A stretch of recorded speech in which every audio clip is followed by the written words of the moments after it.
The great throne hall of St. James was a suffocating masterclass in gold leaf and pretension. The air, thick with the cloying scent of 1,000 lilies and the metallic tang of beeswax, seemed to press against Cassia Wellesley's lungs like a physical weight. High above, the massive crystal chandeliers trembled with the vibration of the orchestra's final sweeping chord, casting a jagged, fractured light over the cream of the tun. Then came the silence. It was not a peaceful quiet, but a sudden, violent vacuum of sound. Her Majesty, Queen Catherine, the Lord Chamberlain's voice rang out, brittle as parchment. As if pulled by a single, invisible string, the wave of humanity began to break. To Cassia's left and right, the silk and satin of the aristocracy collapsed toward the floor.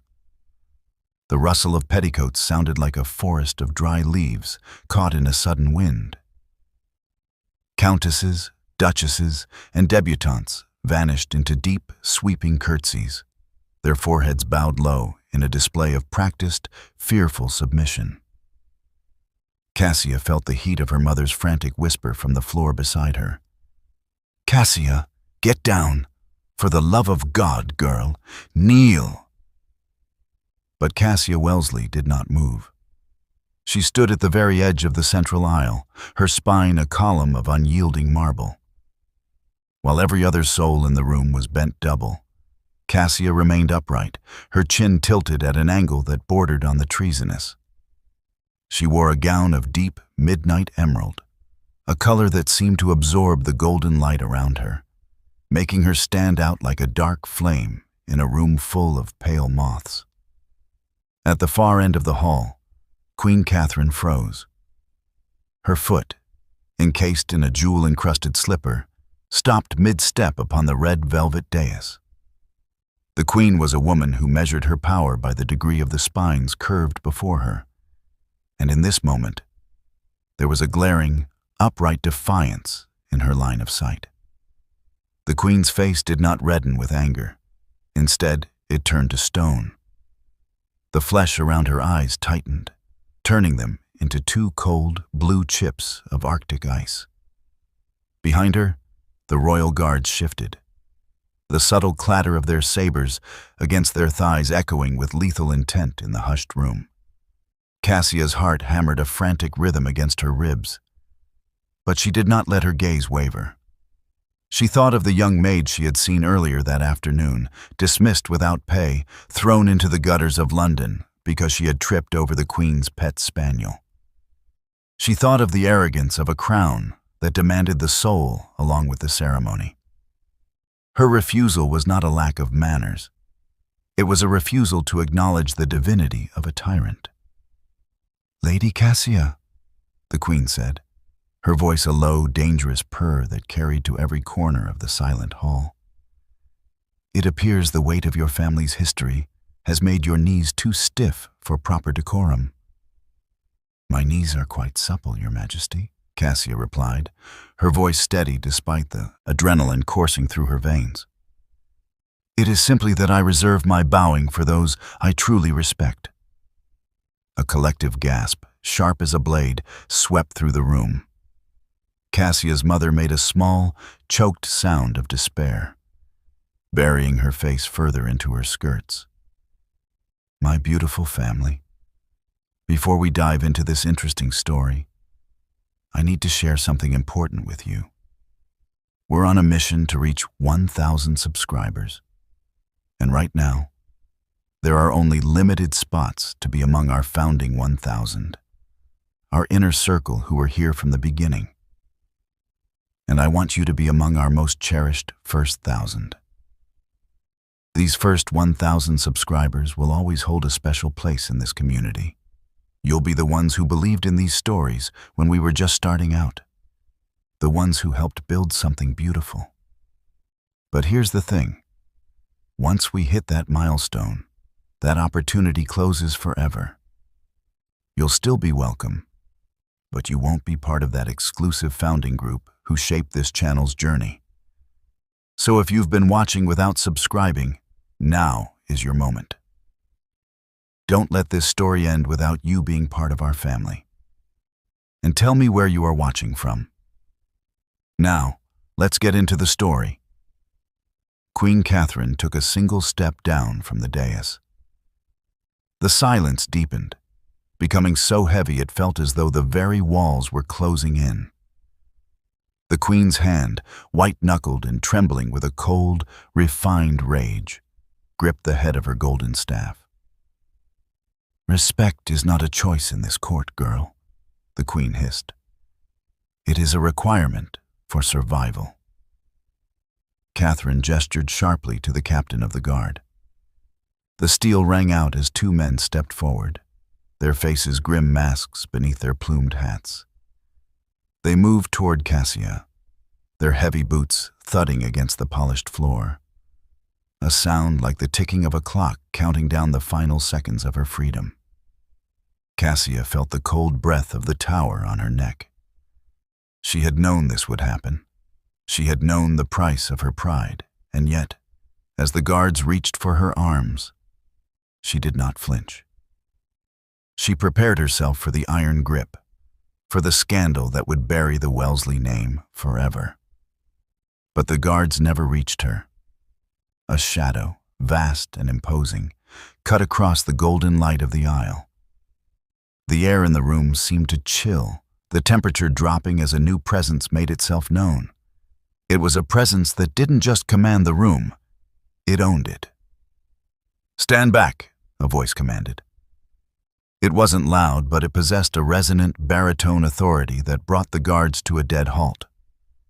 From the darkened shadows of the gallery, Killian Vane, the Duke of Somerset, stepped into the light.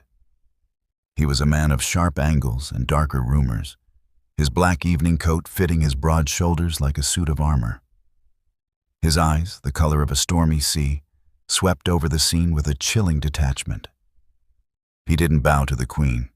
He barely spared her a nod as he walked directly toward Cassia, stopping so close that she could smell the scent of sandalwood and old leather clinging to him.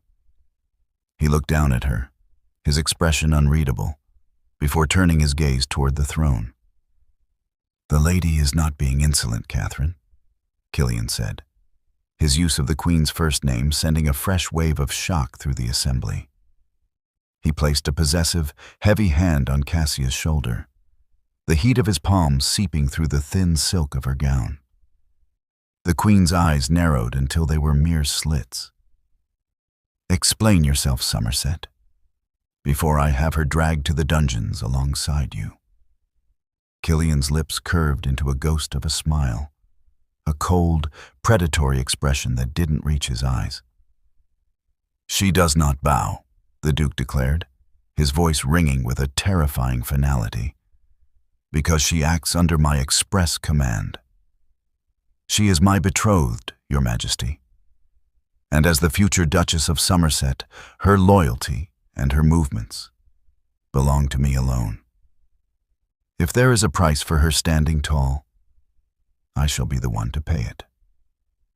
Cassia looked up at the man whose hand now felt like a brand upon her skin. She had never spoken more than 10 words to the Duke of Somerset in her life. She knew him only as the Iron Duke, a man whose cold heart was said to be as impenetrable as the walls of his northern fortress. The Queen stared at them both, her face a mask of thwarted fury. The lie was massive, scandalous, and utterly transparent to anyone who knew the Duke's solitary nature. And yet, because of his power, because of the armies and the land he controlled, it was a lie that could not be challenged in public. "Is this true, Lady Cassia?" the Queen demanded, her voice trembling with the effort to remain composed. "Are you indeed the future Duchess of Somerset?" Cassia felt the Duke's fingers tighten slightly on her shoulder. A warning, a tether, and a lifeline all at once. She looked at the Queen, then up at the dark, dangerous man who had just traded his reputation for her life. "I am," Cassia whispered, the lie tasting like copper on her tongue. The silent rebellion had ended, but a much more dangerous war had just begun. The silence that followed the Duke of Somerset's proclamation was more than a mere absence of noise. It was a physical pressure, heavy enough to make the crystal chandeliers above seem to tremble. Every eye in the great throne hall was fixed upon the tableau at the center of the aisle. The defiant girl in emerald, the dark, towering Duke, and the Queen whose authority had just been intercepted with the precision of a duelist's blade. Killian Vane did not look at the court. His hand remained firm on Cassia's shoulder, a gesture that was ostensibly protective but felt, to her, like the closing of a velvet-lined trap. He stared directly at Queen Catherine, his expression one of bored granite. He was a man who had survived the bloodiest campaigns on the continent, and he looked at the monarch not as a subject, but as an equal negotiating a boundary. A betrothal? The Queen's voice was thin, vibrating with a lethal skepticism. She descended the final step of the dais, her silk skirts hissing against the floor. The Duke of Somerset, who has famously shunned every debutante for a decade, has suddenly found his heart in the hands of a girl who cannot even remember her manners?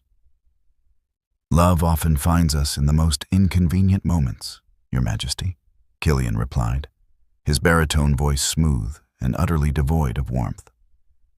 And as for her manners, Lady Cassia was merely preoccupied with the news I had just delivered to her. My apologies if my enthusiasm for our union caused her to forget the protocol of the room. The lie was so audacious, it felt like a slap. Cassia felt the Queen's gaze turn toward her, sharp and searching, looking for a crack in the veneer. Her mother, still half collapsed on the floor nearby, looked as though she might faint, while the rest of the ton watched with bated breath. This was a scandal that would be whispered about for a century. The day the Iron Duke claimed the rebel girl.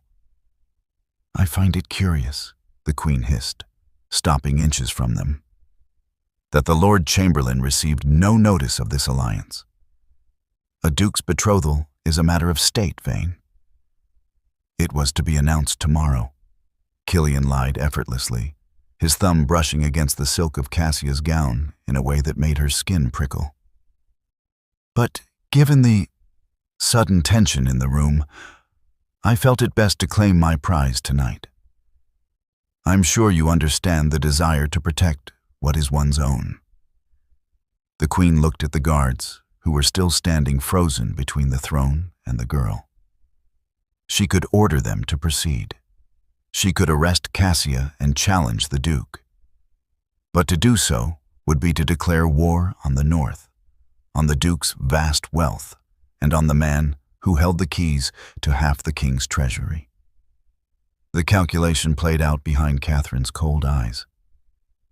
Very well, the Queen said, her voice dropping to a whisper that only the three of them could hear. You have her for tonight, Somerset.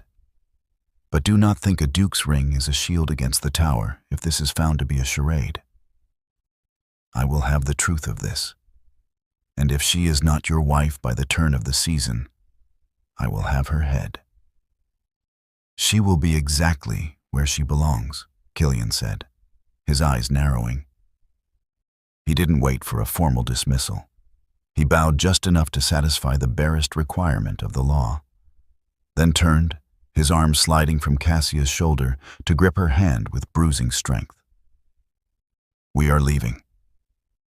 He didn't lead her. He moved with such momentum that she was forced to practically run to keep pace with his long, predatory strides. The crowd parted like the Red Sea, the courtiers drawing back in a mix of awe and terror. Cassia caught glimpses of shocked faces, her sister's pale masks of envy and confusion, her father's slack-jawed disbelief. But she didn't stop. The cool night air of London hit her like a bucket of ice water as they burst through the palace's grand entrance.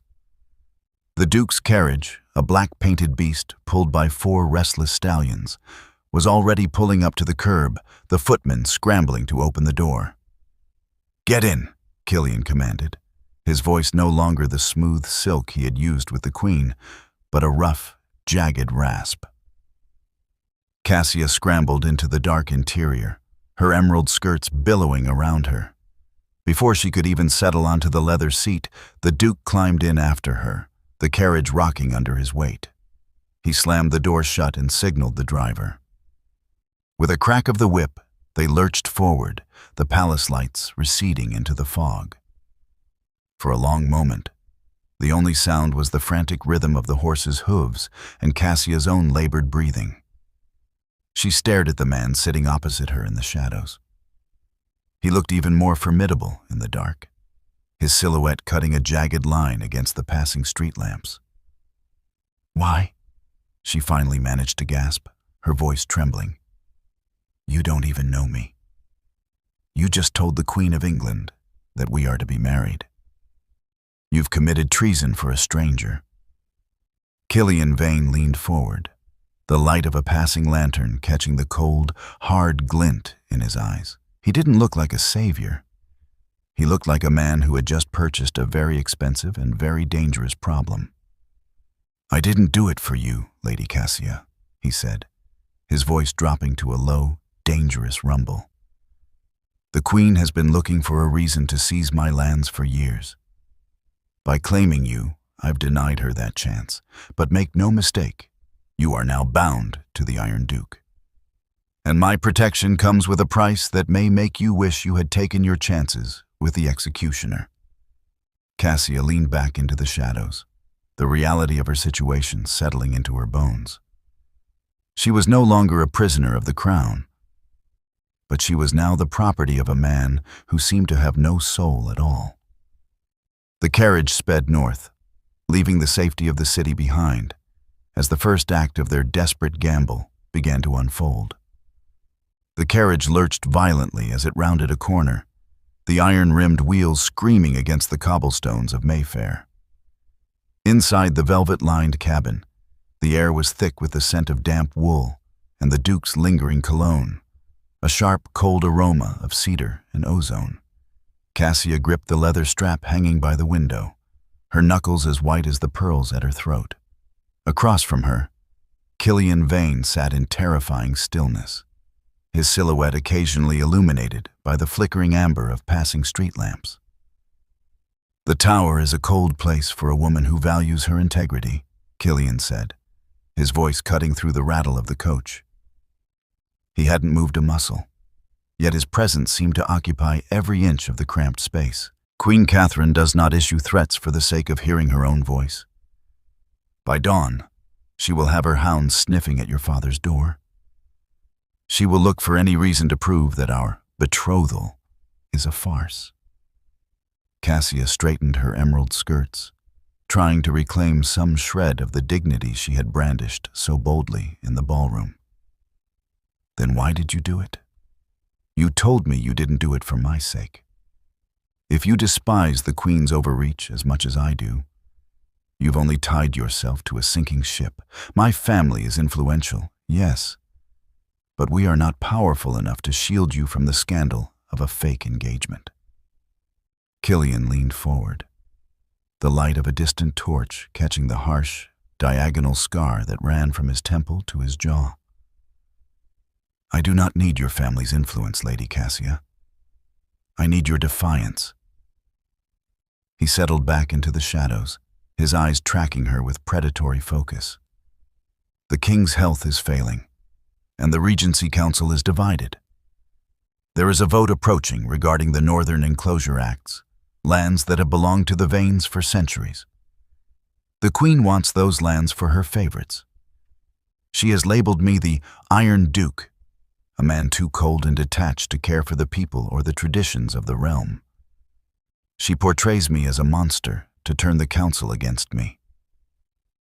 Cassia frowned, her mind racing. "And you think a fiancé softens the image of a monster?" "I think a wife, specifically a wife known for her radical spirit and her refusal to bow to tyranny, suggests a man of hidden depth," Killian countered. "If the most rebellious woman in London chooses to stand by my side, The council will assume there is a heart beneath the armor. They will listen to my arguments if they believe I am a man capable of domestic loyalty. You are the perfect political shield." Cassia let out a short, hollow laugh. "So, this is simply a change of masters. I refuse to curtsy to a queen only to become a decorative piece on a duke's chessboard." "Hardly decorative," Killian said, his voice dropping to a low, dangerous register.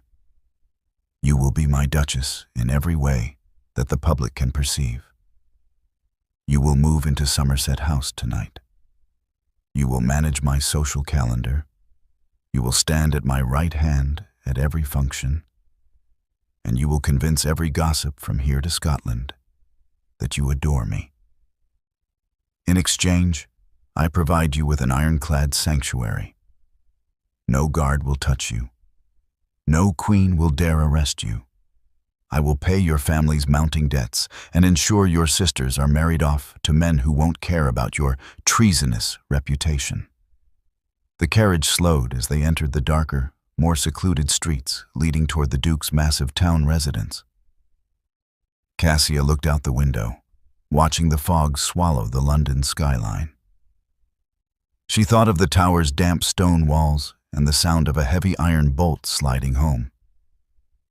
Then she looked at the Duke, a man who offered freedom in exchange for a performance. "And when the vote is over?" she asked.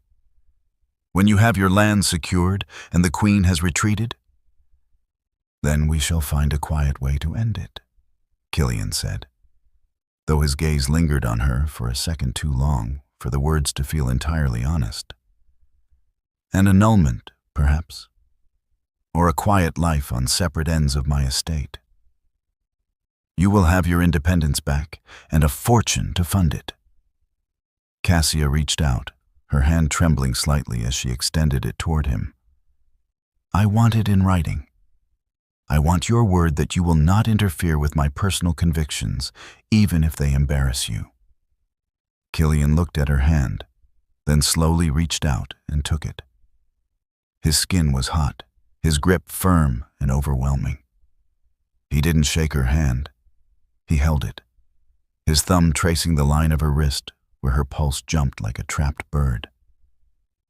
"Agreed," he whispered. "But remember the Queen's warning, Cassia.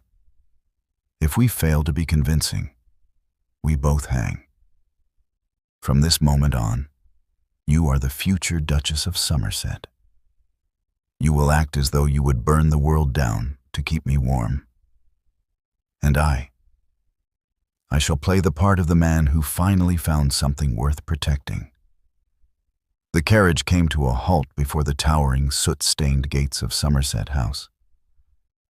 The footman opened the door, and for the first time, Killian didn't command her. He stepped out and offered his arm, waiting. Cassia took a deep breath, adjusted her mask of cold indifference, and stepped out into the night. The bargain was struck, the lie was cast, and the most dangerous game of her life had just begun. The carriage wheels transitioned from the rhythmic clatter of cobblestone to the hollow, bone-jarring crunch of gravel as Somerset House swallowed them whole. Even in the gloom of a London fog, the estate loomed like a jagged monolith against the sky. It was not a home so much as a fortress of soot-stained limestone and wrought iron, its windows narrow and dark like watchful eyes. As the footman swung the heavy coach door open, the air that rushed in was colder here, smelling of old stone and the encroaching damp of the Thames. Killian stepped out first, offering a hand that felt less like an invitation and more like a command.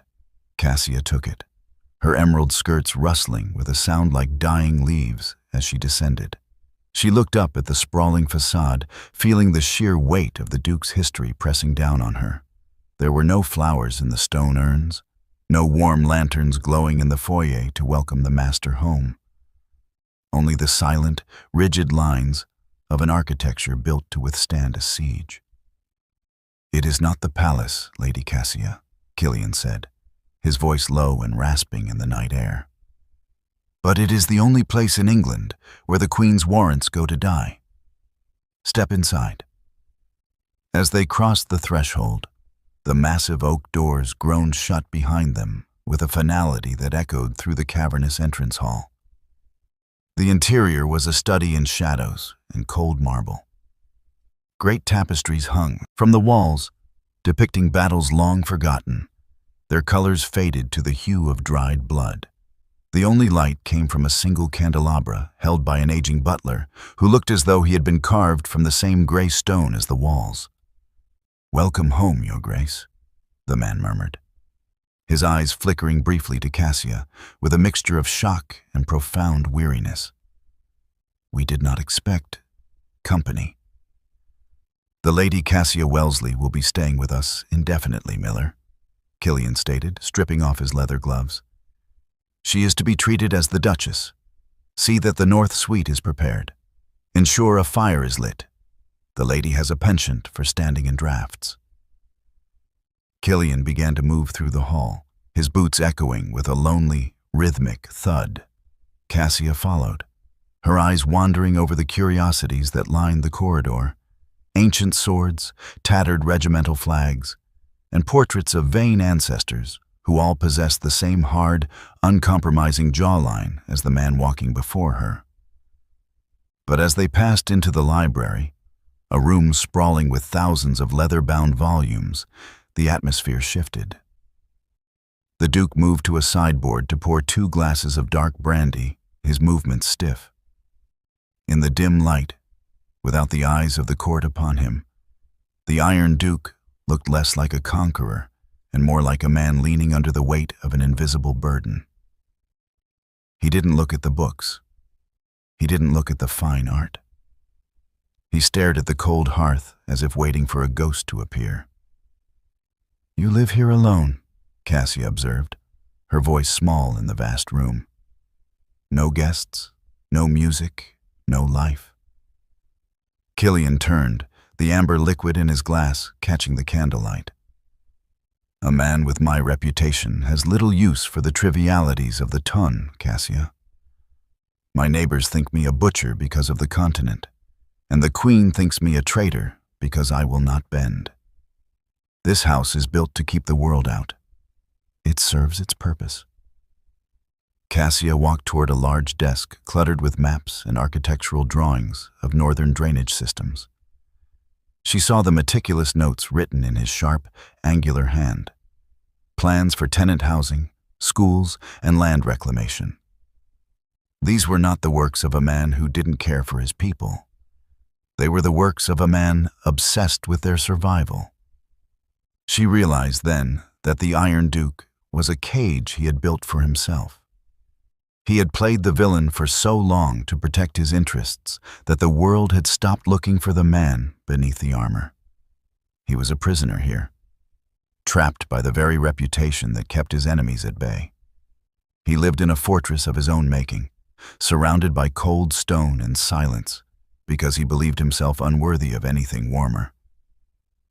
"You're hiding," she said softly, meeting his stormy gaze.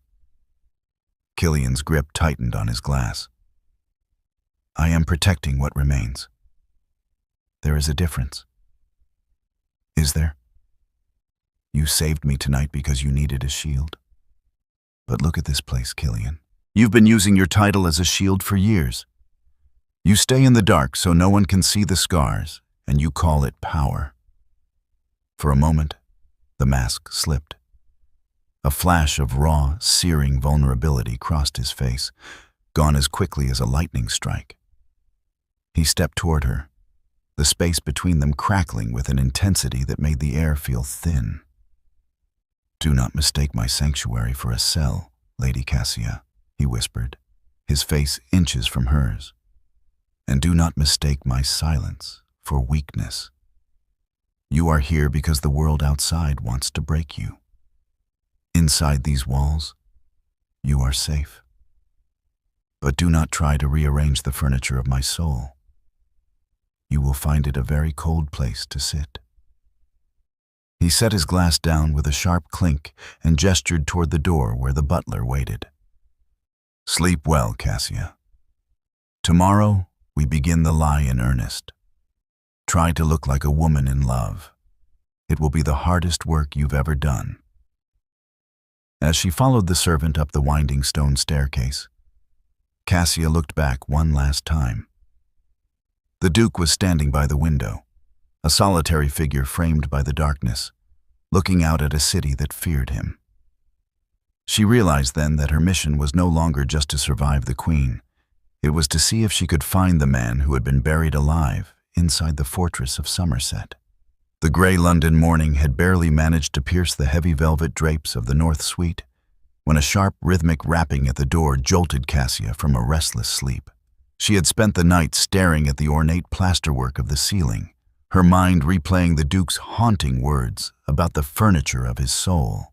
Before she could reach for her dressing gown, the door swung open with an efficiency that bordered on an intrusion. "Good morning, Lady Cassia. Or should I say, Your Grace elect?" A woman stepped into the room, draped in a gown of stiff, peacock blue silk that rustled like a warning. She was older than Cassia, with features that were impeccably handsome, but possessed the sharpness of a honed razor. This was Lady Vanessa Caldwell, a woman whose reputation for services to the crown was whispered about in the darkest corners of Mayfair. She was officially a lady-in-waiting, but in the chess game of the court, she was Queen Catherine's most effective bloodhound. "Lady Vanessa," Cassia said, her voice raspy but steady as she sat up. "I was not aware the Duke accepted callers at such an ungodly hour. The Queen was so moved by the news of your sudden happiness that she couldn't bear for you to be without proper feminine counsel during your transition into the Somerset household," Vanessa replied, her eyes sweeping over the room with clinical precision. She lingered on the cold hearth, the single pillow used on the massive bed, and the lack of personal trinkets on the vanity. "Her Majesty has sent me to assist you with the wedding preparations. I am to stay at Somerset House until the vows are exchanged." The threat was as clear as a bell. Lady Vanessa was not here to help.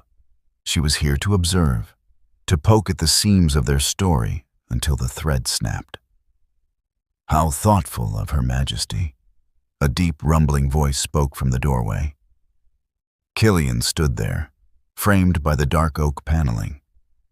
He was dressed for the day in a charcoal coat that made him look like a shadow given form. He walked into the room with an air of easy possessiveness, moving straight to the bed. To Cassia's utter shock, he sat on the edge of the mattress and took her hand, bringing it to his lips.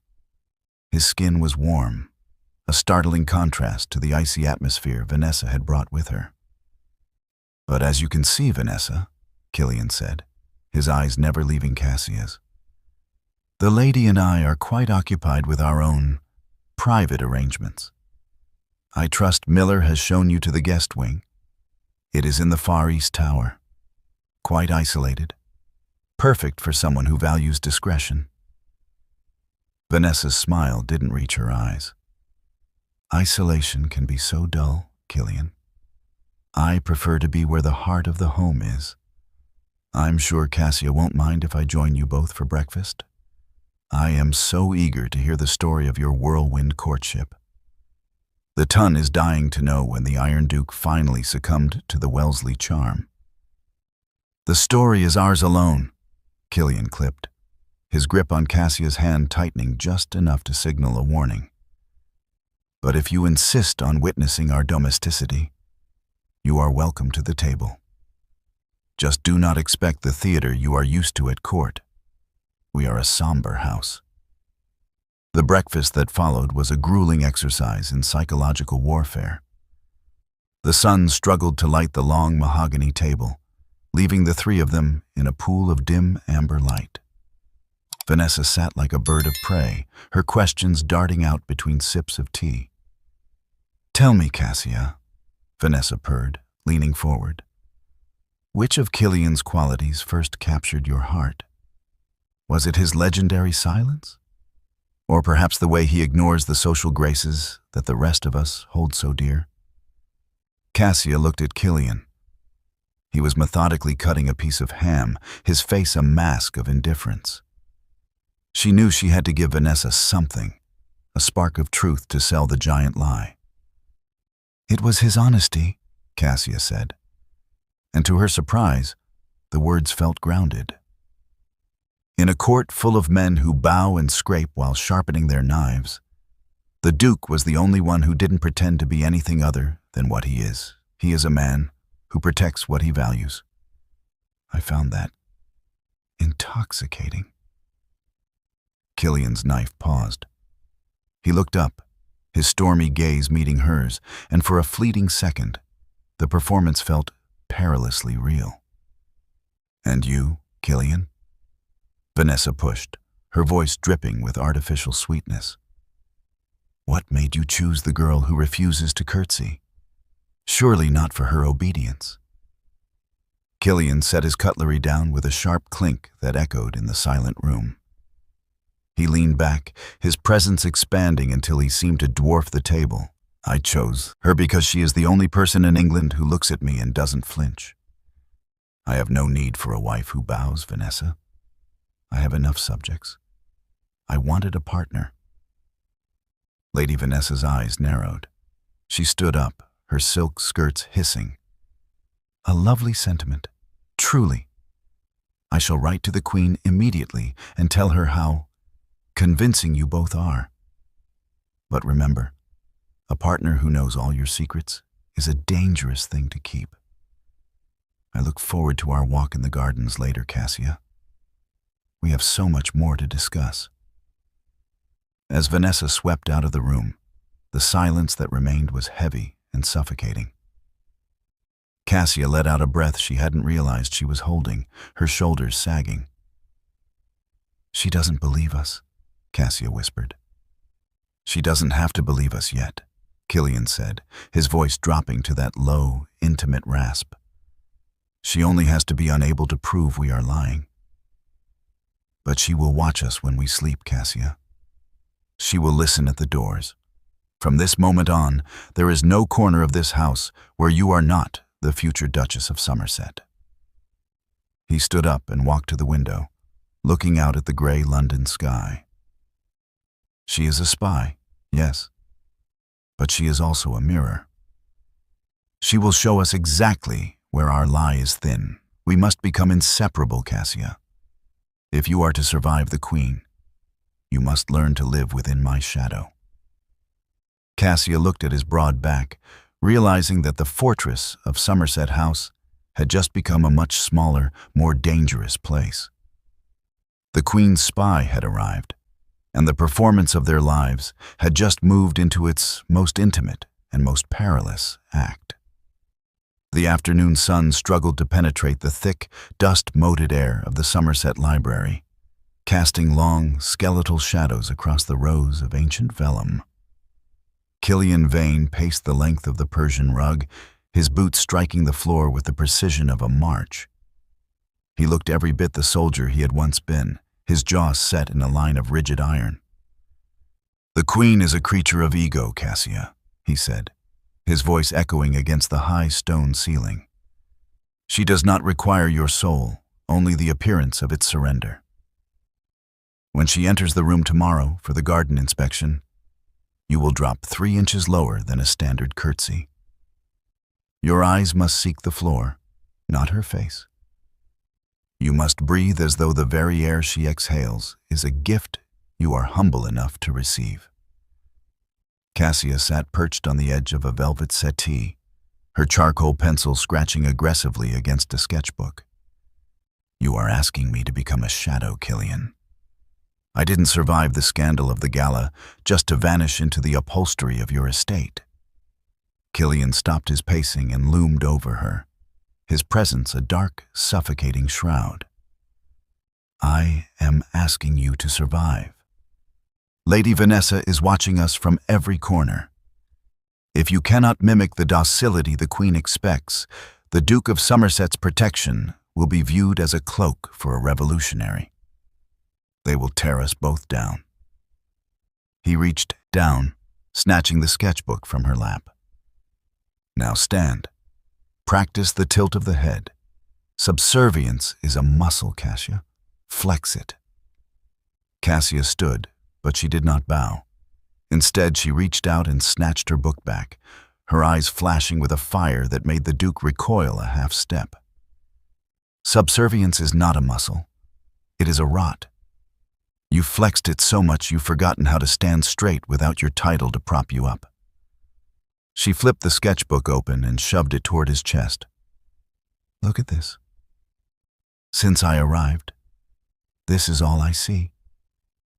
Killian looked down. His breath hitched in his throat. It wasn't a portrait of a duke. It was a study of the library. But the way she had rendered the light made the room look like a tomb. In the center was a charcoal sketch of Killian, his face half hidden in shadow, his hands clenched so tightly the veins stood out in stark, jagged relief.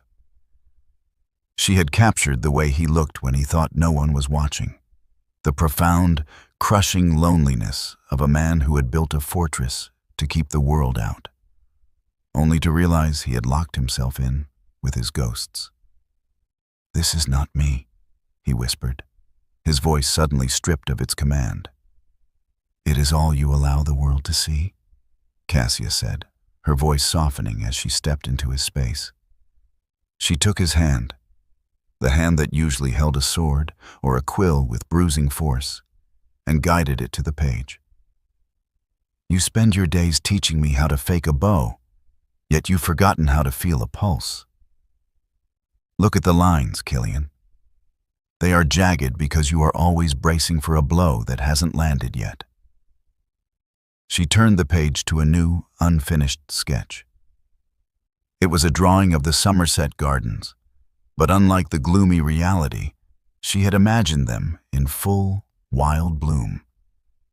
There was a sense of movement in the lines, a chaotic, beautiful energy.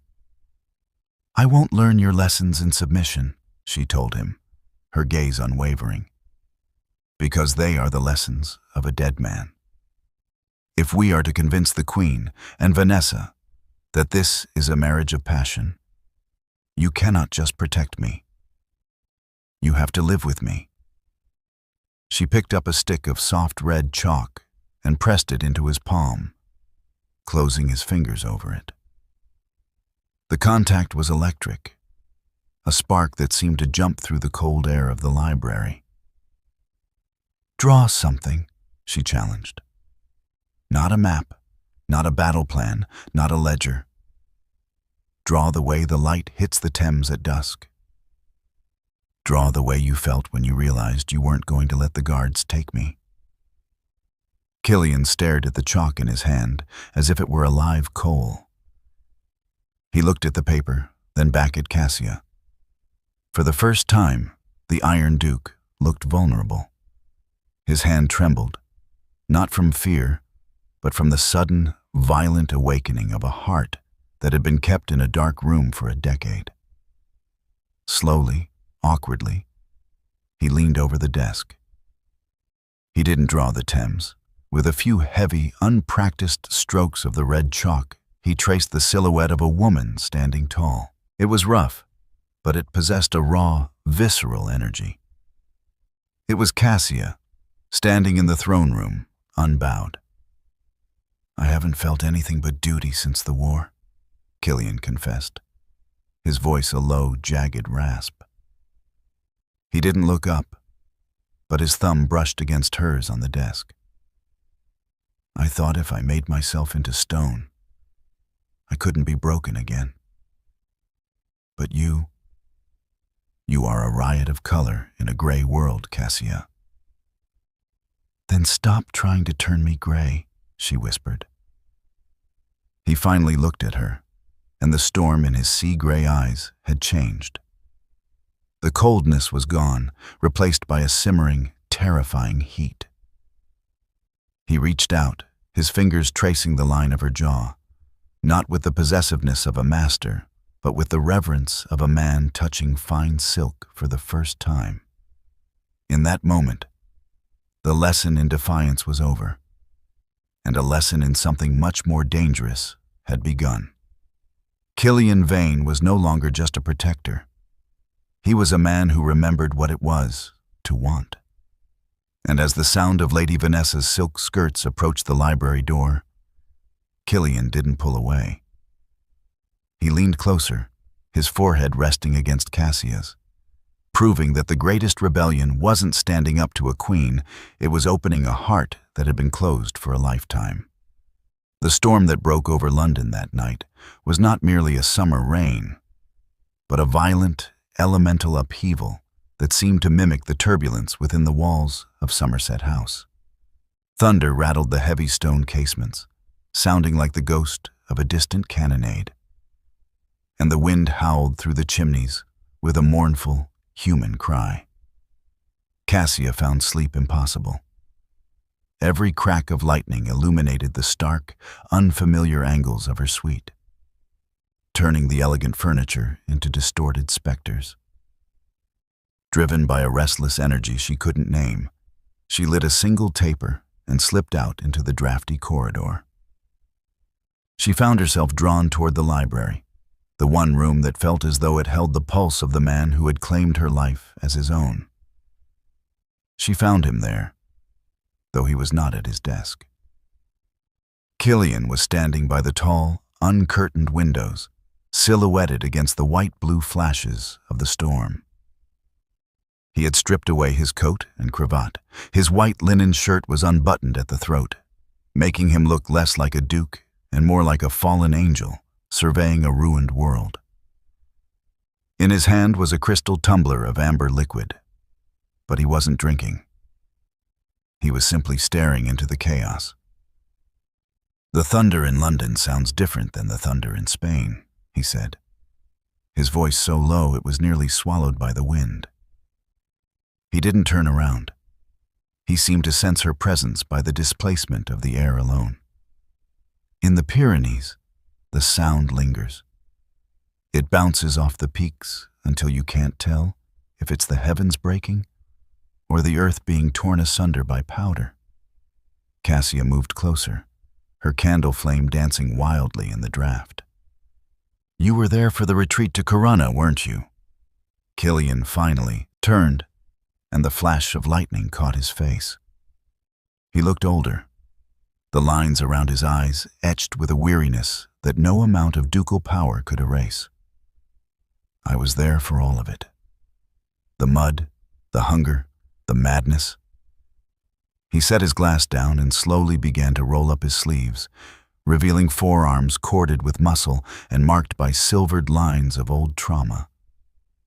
But it was his left shoulder that he shifted toward the light. Through the thin linen, Cassia could see the puckered, jagged shadow of a massive scar. "That wasn't from a saber," she whispered, her heart aching with a sudden, sharp empathy. "No," Killian said, his voice dropping to a jagged rasp. "That was from a mistake. My mistake." He walked toward the center of the room, his movements heavy. "Everyone calls me the Iron Duke because they think I led my men with a heart of stone. They think I am arrogant because I refuse to explain my choices to the ton. But the truth is much simpler, Cassia. I am not arrogant. I am ashamed." He stopped before a tattered regimental flag that hung in a shadow-drenched corner. "I ordered a bayonet charge on a French position that I believed was undermanned. I wanted the glory. I wanted the victory to end the campaign. But I was wrong. It was a trap." He closed his eyes, his breath hitching. "I lost 60 men in 10 minutes. Boys from my own estate. Boys I had promised their mothers I would bring home. I survived because my sergeant threw himself in front of me. I carry his lead in my shoulder, and their ghosts in my head." The silence that followed was louder than the thunder. Cassia looked at him, really looked at him, and the pieces of the puzzle finally clicked into place. The fortress, the coldness, the refusal to let anyone near. It wasn't pride. It was a self-imposed penance. He hadn't built Somerset House to keep the world out.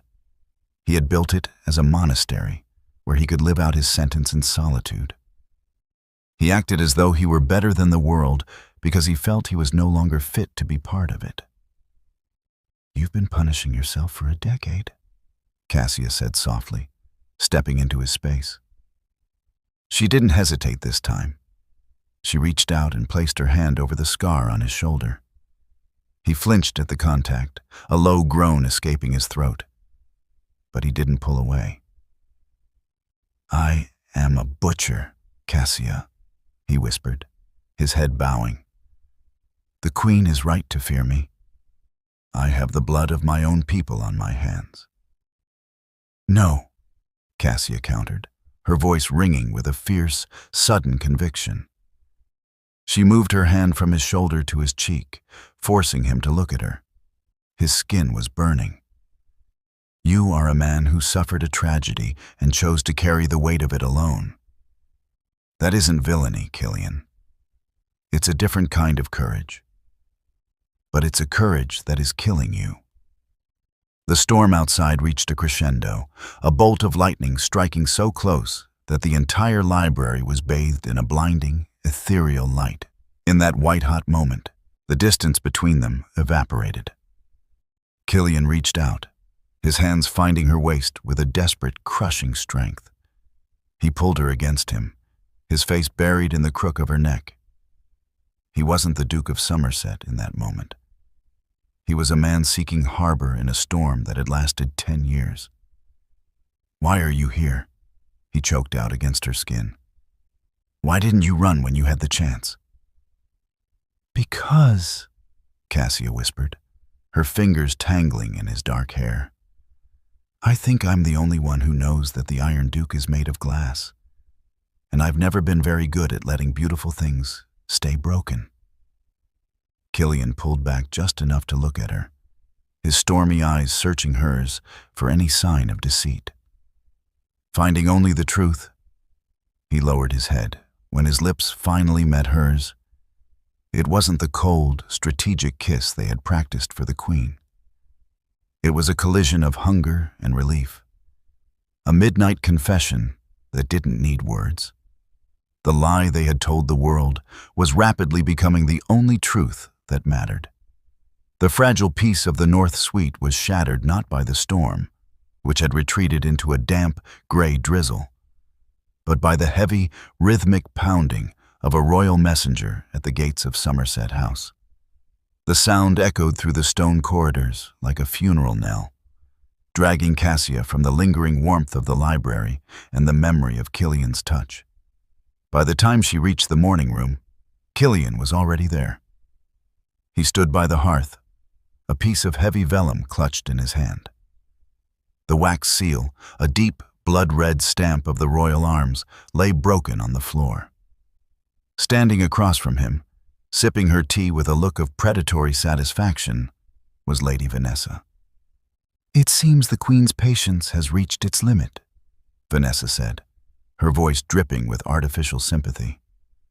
"Her Majesty is so moved by your passionate, whirlwind romance that she has decided to spare you the burden of a long engagement. She has commanded that the ceremony take place 3 days from now in the Royal Chapel at St. James. She is personally overseeing the guest list." Killian's jaw was a line of jagged flint. A royal wedding is a summons, not an invitation.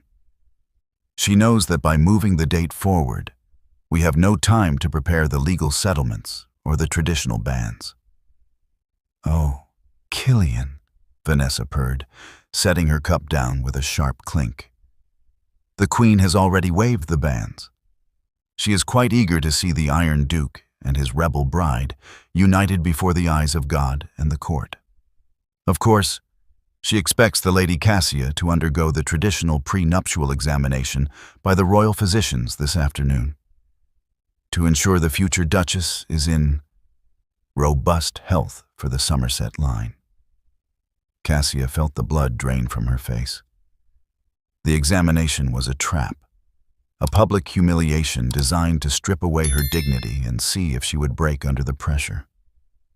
More than that, the suddenness of the wedding was a test of their resolve. If they faltered, if they couldn't produce a convincing display of devotion under the suffocating scrutiny of the royal chapel, the Queen would declare the union a political fraud. "We will be there," Killian said, his voice dropping to a low, dangerous rumble. He stepped toward Cassia, his presence a wall of heat and steel. He didn't look at Vanessa as he placed a hand on the small of Cassia's back, a gesture of absolute possession. "Tell Her Majesty that we are honored. We shall depart for London within the hour." As soon as the doors closed behind the Queen's spy, the air in the room seemed to ignite. "She's cornered us," Cassia whispered, her hands trembling as she looked at the summons. "The royal chapel is a cage, Killian. There are 1,000 eyes there, all of them trained on us, waiting for a single missed glance or a stiff gesture. And the physicians, they will see the fear in me." Killian turned her to face him, his hands gripping her shoulders. The arrogance was gone, replaced by the fierce, focused intensity of a commander on the eve of a desperate battle. "Then we give them nothing but the truth we have found here in the dark. Cassia, look at me." He tilted her chin up, forcing her to meet his stormy gaze. "In the throne room, you stood tall because you hated her. In the chapel, you must stand tall because you choose me. They are looking for a lie, so we will give them a reality they cannot comprehend. I will not let those physicians touch you. I will invoke the Duke's right, an ancient privilege that allows the Somerset bride to be examined only by her own house. It will make the Queen livid, but it will keep you safe." "And the wedding itself?" Cassia asked. "The vows are for eternity, Killian. We were supposed to find a way out after the vote. If we marry in the royal chapel before the Queen, there is no quiet annulment. There is no separate life. We will be bound by the laws of the Crown and the Church." Killian's gaze didn't waver. The silence between them stretched, filled only by the crackle of the dying fire. The bargain they had struck in the carriage, the cold, calculated deal for a political shield, felt like a relic from another lifetime. The scars he had shown her, the red chalk she had pressed into his hand, the kiss in the library. They had built a bridge that neither was ready to burn. "Is that a fate you find worse than the tower?" he asked softly, his thumb brushing the line of her throat. Cassia looked into the eyes of the man who had been a butcher and a prisoner, and saw the man who had finally learned to feel. "No," she whispered, "but it is a fate that requires more than a lie." "Then we stop lying to each other," Killian said, his voice a vow in itself. "The world can believe whatever they wish. But within the walls of that chapel, the only truth that matters is the one we've made in this fortress." The journey back to London was a blur of thundering hooves and grim realization. As the carriage crossed the city limits, the soot-stained spires of St. James appeared through the mist. The royal chapel stood ready, its bells prepared to ring for a wedding that was meant to be a trap. But as Killian reached across the seat to lace his fingers with hers, Cassia realized that the Queen had made a grave mistake. She had tried to use love as a weapon, but she had forgotten that a woman who refuses to bow and a man who refuses to break are the most dangerous allies in the world. The trap was set, but as they pulled up to the palace gates, it wasn't the Duke and the lady who looked like the prey. It was the throne. The carriage ride from Somerset House to the outskirts of the London docks was conducted in a silence so heavy it felt like a physical presence between them. Outside, the city was a blur of gray mist and flickering street lamps. But inside, The air was thick with the scent of desperation and unsaid goodbyes. Killian sat with his jaw clenched so tightly it looked as though it might shatter, his hands resting on a heavy leather satchel that contained more than just coin. It contained the deeds, the jewelry, and the portable wealth of a man preparing to vanish forever. "The ship is called the Zephyr," Killian said, his voice a low, hollow rasp that didn't sound like his own. "It's a merchant vessel under a neutral flag. The captain is a man who owes me his life from the campaign in Lisbon. He will take you to the coast of France, and from there, you will have passage to a villa in the Swiss Alps. It is under a name the Queen's spies will never find." Cassia looked at the satchel, then at the man who had spent his entire life building a fortress to protect his legacy. And what of the Duke of Somerset? What happens when the Queen realizes her prize has slipped through her fingers? Killian's gaze didn't waver, but a muscle jumped in his cheek. "The Duke of Somerset will be a ghost. I have prepared a letter for the council. I am abdicating the title and the lands in favor of my cousin in the north. By the time Catherine realizes the bird has flown, I will be a commoner with no lands for her to seize and no title for her to strip. I am trading a dukedom for your life, Cassia. It is the only bargain I have ever made that felt like a victory." The carriage lurched to a halt in the shadow of a derelict warehouse. The smell of salt and rotting timber seeped through the cracks in the door. Killian stepped out first, his cloak billowing like a dark wing in the damp wind. He reached back to pull Cassia out, his grip almost painful in its intensity. He began to lead her toward the dark silhouette of the masts at the pier, his long strides reflecting a frantic urgency. "Wait," Cassia said, digging her heels into the slick cobblestones. Killian didn't stop. "We have no time, Cassia. The tide is turning, and Vanessa's men are likely already combing the city for us. Once you are on that ship, you are free." "And you?" she demanded, jerking her hand back. "What happens to you once you've thrown away everything your ancestors bled for? You think the Queen will just let you walk away because you've surrendered your title?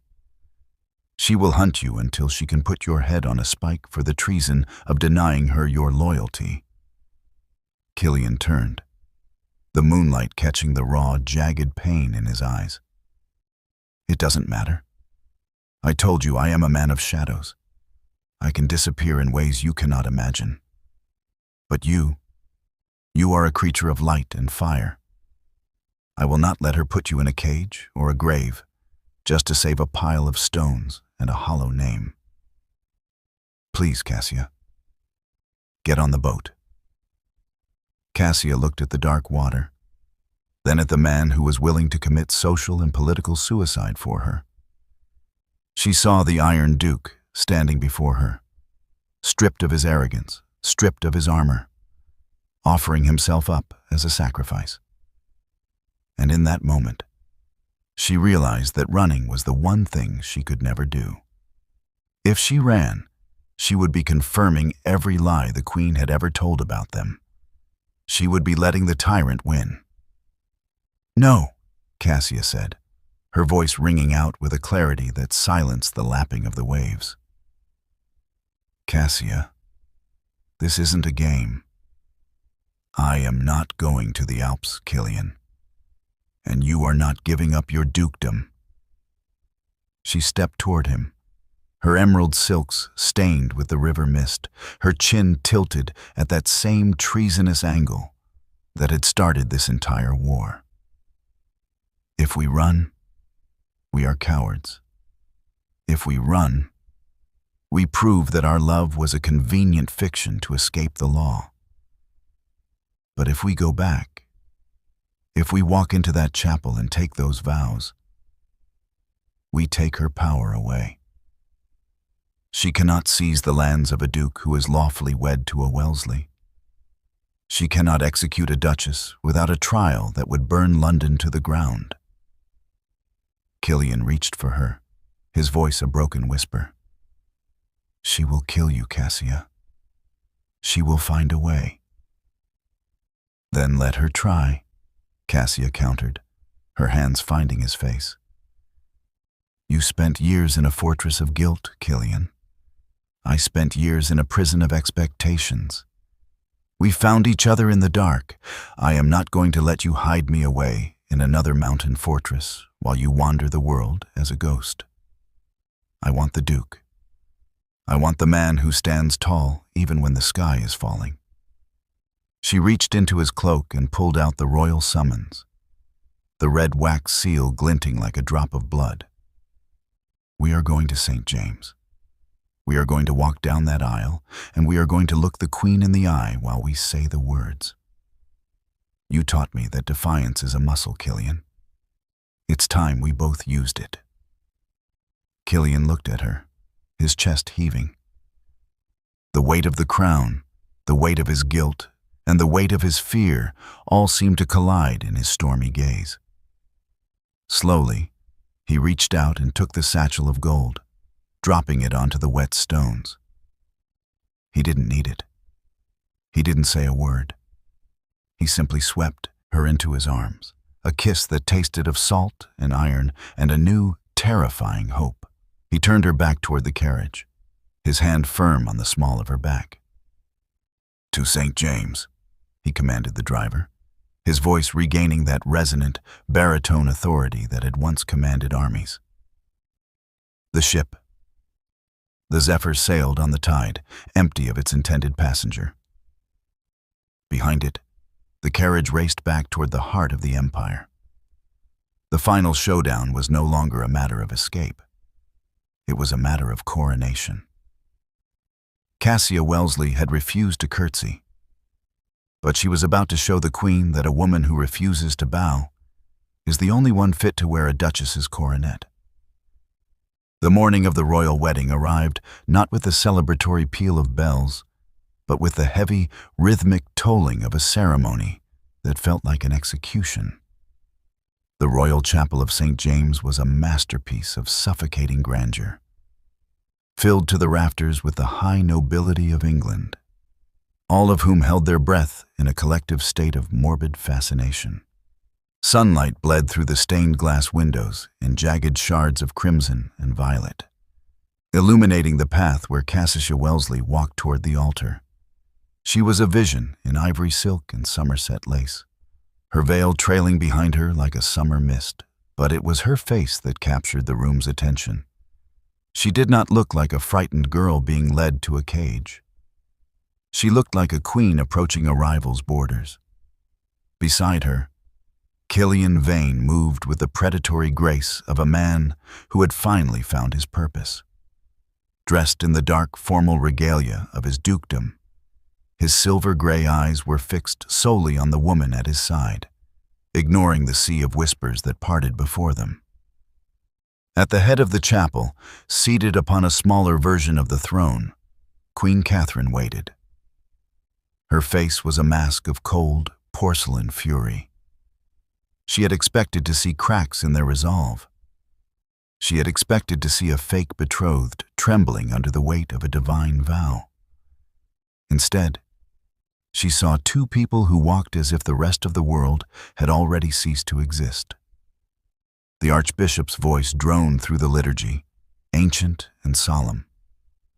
But the air in the chapel remained electric with tension. Lady Vanessa stood in the front row, her eyes darting between the couple and the Queen, waiting for the moment of hesitation, the flicker of doubt that would allow the crown to strike.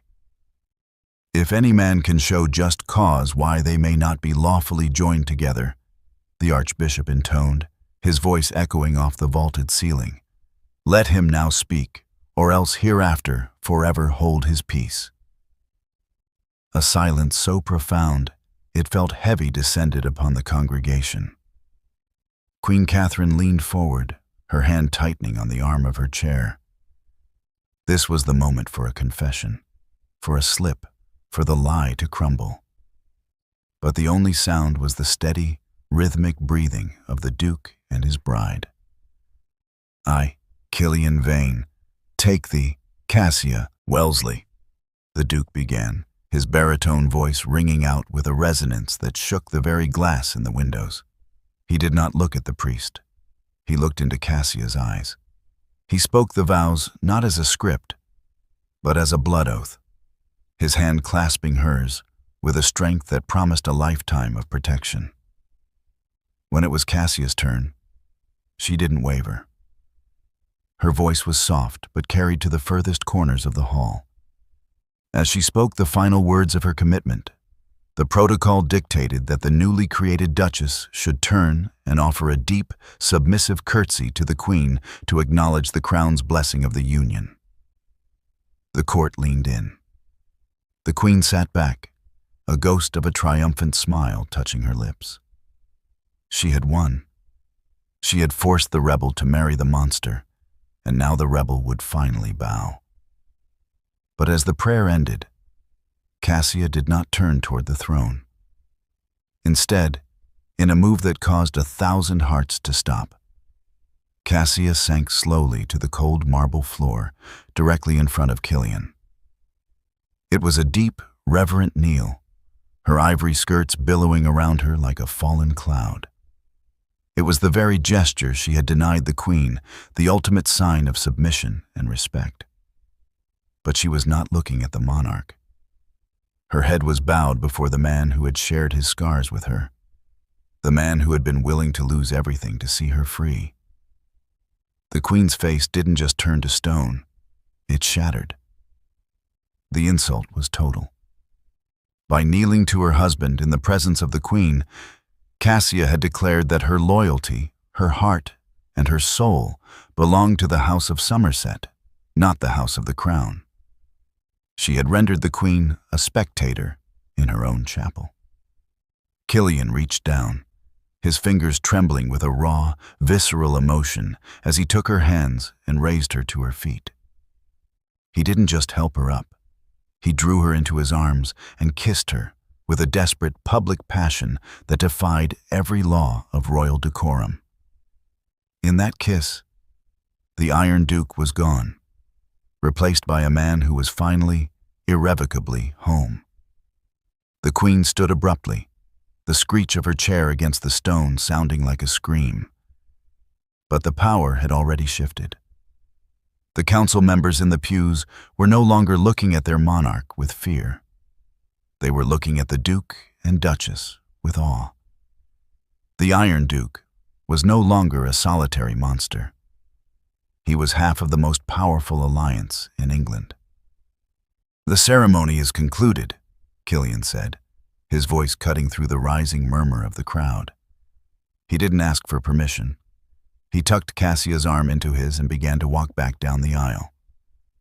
They passed Lady Vanessa, who looked as though she had been struck dumb. They passed the Queen's guards, who stood with their pikes lowered, sensing that the man walking toward them was no longer someone who could be arrested by a mere warrant. As they stepped out of the chapel and into the bright, blinding sunlight of London, the bells finally began to ring. This time they sounded like a triumph. "You knelt," Killian whispered as they reached the sanctuary of their carriage. "You gave her the one thing she wanted, and you made it the weapon that destroyed her." "I didn't do it for her," Cassia said, leaning her head against his shoulder as the carriage pulled away from the palace and toward a future they had written for themselves. "I told you, Killian. I only bow to those I truly respect. And I have never respected a man more than the one who taught me that even a fortress can be a home." The Queen's power had been stripped away not by a sword or a vote, but by a simple refusal to acknowledge it. In the heart of London, the most powerful duke in England had found his match, and the girl who refused to curtsy had finally found someone worth standing for. The game was over, and love, wild, defiant, and unbowed, had won. My sweet family. Cassia knelt for love, not for power. She risked the tower and Killian risked his legacy, all so they wouldn't have to live a lie. After everything they sacrificed to share their truth with you, will you really leave without saying a word? Most will simply scroll away. But if you believe that true love is worth fighting for, subscribe to this channel, share this video, and comment, "Unbowed." Don't let their final stand end in silence. Their story lives on only through you. At the end of this video, you'll see a suggestion for another powerful story from our channel. Click it and let yourself be surprised by even more unforgettable emotions with love. The Victorian Royal Stories team.